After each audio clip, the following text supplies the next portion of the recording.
life isn't a game. It's a set of games. And the rule is, never sacrifice victory across the set of games for victory in one game. Right? And that's what it means to play properly. You want to play so that people keep inviting you to play. Because that's how you win. Right? You win by being invited to play the largest possible array of games. And the way you do that is by manifesting the fact that you can play in a reciprocal manner every time you play, even if there's victory at stake. And that's what makes you successful across time. And we all know that, and we even tell our kids that, but we don't know that we know it. And so we're not adapting ourselves to the game and victory in the game. We're adapting ourselves to the meta game and victory across the set of all possible games. And that's what that's exactly what, as far as I can tell, that's exactly what this is aiming at too. That's the same idea, that there's a mode of being that transcends the particularities of the localized contest. That's the other way to think about it. And to act morally is not to win today's contest at the expense of the rest of possible contests.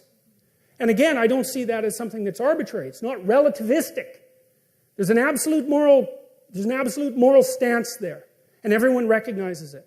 And I also think it's the key to success. And I would also say it's very much akin in a strange way. Like the person who is the master at being invited to play the largest possible number of games is also the same person. I haven't quite figured out the precise relationship between these two, is also the same person that goes out forthrightly to conquer the unknown before it presents itself as the enemy at the door. They're the same thing.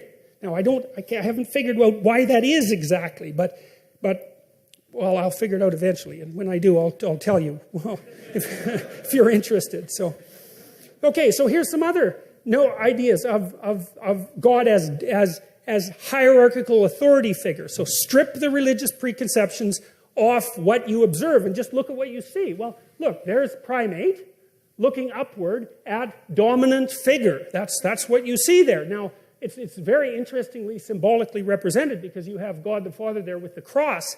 And I think what that means, as far as I can tell, is that there's a recognition there in the image that the person who's most dominant is the one has the most authority, is the one who's voluntarily accepted the suffering that's part of being.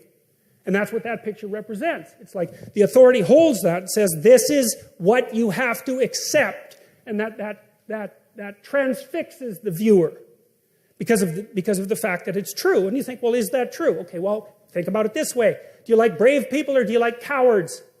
Well, that's pretty straightforward. And what's the ultimate act of bravery? It's to come to terms with the fact that you're mortal and limited and to live forthrightly regardless.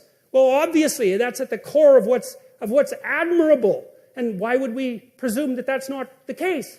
We act as if that's the case. It's what everyone dreams and wishes that they could do. I mean, assuming that, you've dispensed with the idea that you're going to be immortal, I suppose that might be worth wishing for too, or perhaps not. Immortal is a very long time. But you certainly want this. And that image says, well, this is what you should be. And we've got that same opening into the sky going on in that image that I showed you before. It's like this is a transcendent truth that constantly remanifests itself across time and space. And Jung would say it's built into your psyche, that image. Now, there are elements of it that are culturally constructed. It wouldn't necessarily have to be the cross, although the cross is a very old symbol. It's far older than its use in Christianity, and it's been used in many, many religious representations. But that echoes, the soul echoes with that. And